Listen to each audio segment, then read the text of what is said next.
यहाँ पे देखें हमारे सामने अगला जो ऑप्शन है वो गैलरी का ऑप्शन है।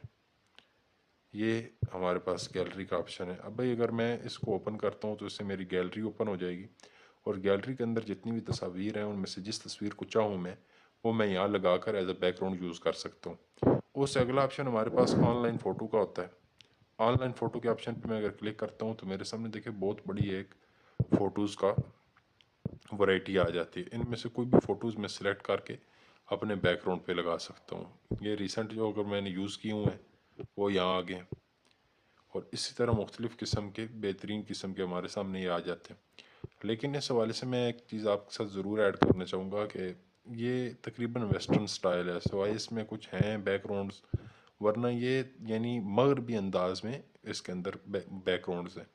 जो हमारे पास यहाँ पे यूज़ होती है ग्राफिक्स के अंदर बैकग्राउंड यूज़ होते हैं, बाकी उनमें अमूमन इस किस्म की चीज़ें यूज़ नहीं होती। अब हमें बैकग्राउंड कहाँ से मिलेंगे ये इंशाल्लाह मैं आप भाइयों से ज़रूर शेयर करूँगा। फिल वक्त क्योंकि हमें बैकग्राउंड्स की ज़रूरत नहीं है, इसलिए मैं आपको उन ऐप्स के बारे में या उन टूल्स के बारे में या उन वेब्स के बारे में डिस्कस हम नहीं करेंगे जहाँ से आपको बैकग्राउंड्स मिल सकते हैं। बहरहाल मैं यहाँ से ये बैकग्राउंड सेलेक्ट कर लेता हूँ एक आपको समझाने के लिए। अब मैं इस पर सेलेक्ट किया तो ये देखें अब ये बैकग्राउंड हमारे जो है वो बैक पर आ गया डिज़ाइन की पेज पर, यानी ये बैकग्राउंड शो होना शुरू हो गया। अब इसमें अगला ऑप्शन है हमारे पास वो है बैकग्राउंड ब्लर का।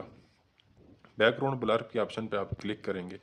ये ऑप्शन बुनियादी तौर पर हमारे डिज़ाइन को जो हमने बैकग्राउंड लगाया है डिज़ाइन पर, अब ये जो हमने एज ए बैकग्राउंड सेलेक्ट किया है इसके ऊपर हम लिखाई करेंगे या डिज़ाइन बनाएंगे या तस्वीरें लगाएंगे या जो भी करेंगे। अब ये जो हमने बैकग्राउंड सेलेक्ट किया है इस बैकग्राउंड को तेज़ या कम करने के लिए इस्तेमाल होता है। मसलन देखें मैं ये मदम कर रहा हूँ, आहिस्ता आहिस्ता आपको इसके अंदर रोशनी इसकी कम होती महसूस हो रही है। जैसे जैसे मैं आगे जा रहा हूँ इसकी रोशनी कम होती जा रही है। मसलन मैं यहाँ पहुँच जाता हूँ, अब ये हल्का सा पीछे रह गया मध्यम सा बिल्कुल, अब देखो और मध्यम हो गया। तो ये यहाँ से हम डिज़ाइन पे हमने जो फ़ोटो बैकग्राउंड पे लगाने के लिए सिलेक्ट की है उसको तेज़ या मध्यम हल्का या तेज़ कर सकते हैं।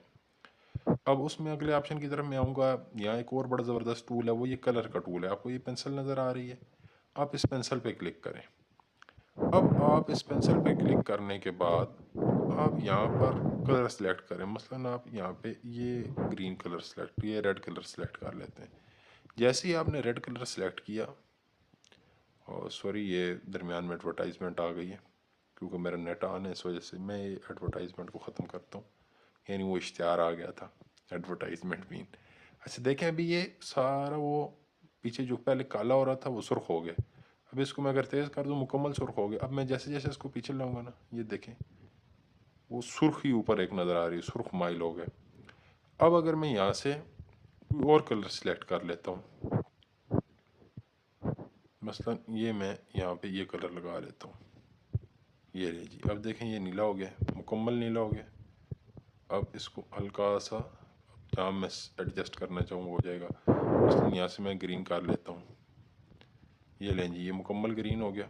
अब इसको मैं यहाँ से ये जितना कम या ज़्यादा करूँगा उतनी उसके अंदर ग्रीनरी बाकी आ जाएगी या ख़त्म हो जाएगी। यानी असल तो ये है कि वो बैकग्राउंड फ़ोटो मध्यम ये तेज़ हो रहा है।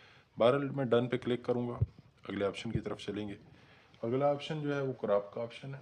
क्रॉप का ऑप्शन हमें व्हाट्सएप के अंदर भी फेसबुक के अंदर मुख्तलिफ ऐप्स के अंदर दस्तियाब होता है, जिसका बुनियादी जो काम होता है वो होता है हमारे पास ये जो हमें नज़र आ रहा है ना पीछे सरफेस है इसको छोटा